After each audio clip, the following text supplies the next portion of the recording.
सरकार अक्सर पेंशनर्स को एक बोझ की तरह देखती है। ऐसा मान ही लिया जाता है कि इन लोगों को पेंशन देने से सरकार के राजकोष में अतिरिक्त बोझ पड़ता है, जबकि ये सोच पूरी तरह गलत है। असल में बुजुर्गों के लिए जीवन के इस पड़ाव पर पेंशन उनके लिए एक सहारा बनकर काम करती है। यहीं पर पेंशनर्स को देना पड़ता है जीवित होने का प्रमाण पत्र, यानी कि लाइफ सर्टिफिकेट।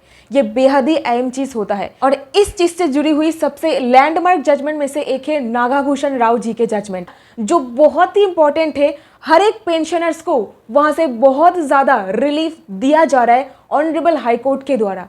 इसके बारे में मैं ऑलरेडी वीडियो बनाया है, लेकिन आज इस वीडियो में बात करूंगी ऑनरेबल दिल्ली हाई कोर्ट के कुछ इंपॉर्टेंट गाइडलाइंस के बारे में। ये गाइडलाइंस हाल ही में ही जारी हुई है और हर पेंशनर्स के लिए बेहद महत्वपूर्ण है। लेकिन उससे पहले आपसे एक छोटी सी निवेदन है, कृपया इस वीडियो को एक लाइक करें, चैनल को सब्सक्राइब करें और अपने दोस्तों के साथ इसको शेयर करें, क्योंकि हम सिंपल लैंग्वेज में कानूनी जानकारी आप तक पहुंचाते हैं ताकि एक 10 साल का बच्चा भी समझ पाए। तो केस का नाम है Jasbir Singh versus union of India and others. Honourable Delhi high court के सामने एक रिट पिटीशन पहुंचा था। 1995 में याचिकाकर्ता का पिता इंडियन रेलवेज के कर्मचारी थे। उनकी मृत्यु हो गई। उसके बाद उनकी मां को पारिवारिक पेंशन यानी कि फैमिली पेंशन मिलती थी और मेडिकल सुविधा भी मिलती रही। लेकिन 2012 में चल करके मां की तबीयत अचानक खराब हो जाती है और उन्हें इमरजेंसी में हॉस्पिटल में भर्ती कराया गया। इनके बड़ा ऑपरेशन हुआ। पहले ट्रीटमेंट के बाद बेटा ने 3,21,574 रुपीस की मेडिकल रीइंबर्समेंट का दावा किया। इसी परिस्थिति में मां को दोबारा आईसीयू में एडमिट कराया जाता है, जिसमें टोटल 7,11,967 रुपीस का खर्चा हुआ। बेटा खुद इस बिल को चुकाया। इसी प्रकार से लगातार 3 बार उन्हें हॉस्पिटल एडमिट कराया गया इमरजेंसी परिस्थिति में। आखिरी ट्रीटमेंट के दौरान इनका देहांत हो जाता है और इस परिस्थिति में पैसा को रीइंबर्समेंट करवाने के लिए चीफ मेडिकल डायरेक्टर के रेलवे के पास एक एप्लीकेशन दाखिल करना पड़ा, लेकिन रेलवे डिपार्टमेंट एप्लीकेशन को रिजेक्ट कर देते हैं। केवल 45,000 रुपीस का अप्रूवल दिया जाता है। बाकी का जो क्लेम है उसको रिफ्यूज कर दिया जाता है। इस परिस्थिति में बेटा चले CAT के पास, यानी कि सेंट्रल एडमिनिस्ट्रेटिव ट्राइब्यूनल के पास। सेंट्रल एडमिनिस्ट्रेटिव ट्राइब्यूनल बोले कि इनका जो इमरजेंसी में आप लोग कह रहे हो कि भर्ती कराया गया था, यह कोई इमरजेंसी परिस्थिति नहीं था, क्योंकि रेलवे की सर्कुलर के हिसाब से इमरजेंसी का जो परिभाषा होता है ये मिसेस सुजान कौर के परिस्थिति के साथ फिट नहीं बैठ रहा है, तो इसके चलते इनका रीइंबर्समेंट नहीं कराया जा सकता है। और जो हॉस्पिटल में इनका ट्रीटमेंट हुआ है वो हमारे सरकार के साथ इम्पैनल्ड नहीं है, यानी कि इम्पैनल्ड हॉस्पिटल में इमरजेंसी परिस्थिति के वक्त भर्ती कराना पड़ेगा, उसके बाद ही जाकर के आपको पैसा मिलेगा। 10 साल लगातार 10 साल बेटा एक कोर्ट से और एक कोर्ट, फिर और एक कोर्ट दौड़ भाग करते रहे, कुछ भी राहत उनको नहीं मिला।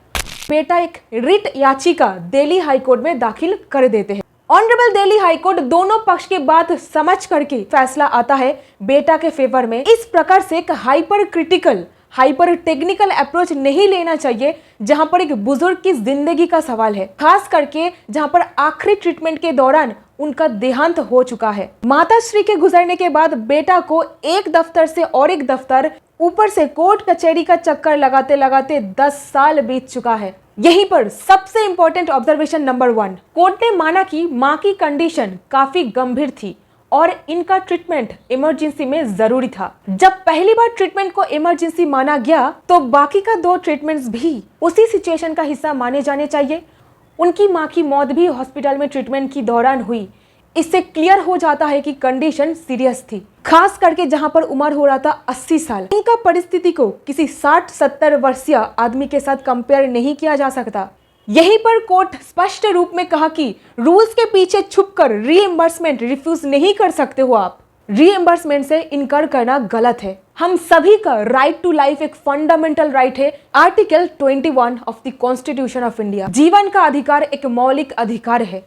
यही कहते हुए कोर्ट डायरेक्ट कर दिया 7,11,967 रुपीस का रीइंबर्समेंट तुरंत किया जाए, और अगर रीइंबर्स करने में देर करते हो तो इस अमाउंट के ऊपर 7% एनुअल इंटरेस्ट लगाया जाएगा। और कोर्ट ने कहा यह बहुत ही दुर्भाग्यपूर्ण है कि एक बेटा को अपनी मां के इलाज के पैसों के लिए 10 साल केस लड़ना पड़ा। तो यहीं पर जनता को क्या समझना चाहिए? नंबर 1, अगर किसी गवर्नमेंट एम्प्लॉय या पेंशनर को इमरजेंसी में नॉन इम्पैनल्ड हॉस्पिटल में ट्रीटमेंट करवाना पड़ता है तो उसका पैसा रिजेक्ट नहीं किया जा सकता। ऐसी क्रिटिकल परिस्थिति में हाइपर टेक्निकल अप्रोच करना गलत रहेगा रीएम्बर्सिंग अथॉरिटी के द्वारा। इस परिस्थिति में थोड़ा सा कंपैशनेट हो करके एंड सिंपैथेटिक अप्रोच करना चाहिए क्लेमेंट के प्रति। कोर्ट ने इस बात के ऊपर फोकस किया, इमरजेंसी के परिस्थिति में कोई इंसान किस तरीके से सोचेगा, इम्पैनल्ड हॉस्पिटल पहले ढूंढने बैठे या फिर ट्रीटमेंट को सुनिश्चित करे, जीवन बचाने के बारे में सोचे। कि सरकार का कहना यह था कि इम्पैनल्ड हॉस्पिटल में लेके जाते, जबकि इम्पैनल्ड हॉस्पिटल बहुत ज्यादा दूर था, वहां पर लेके जाना उस पेशेंट के लिए क्रिटिकल हो जाता। इमरजेंसी परिस्थिति में वहां पर शिफ्ट करना मतलब जान को खतरे में डाल देना था।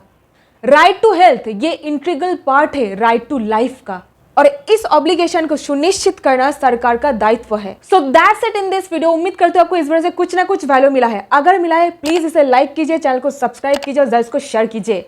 डिस्क्रिप्शन में दिया गया लिंक को जरूर चेकआउट करें। बहुत बहुत धन्यवाद आपका।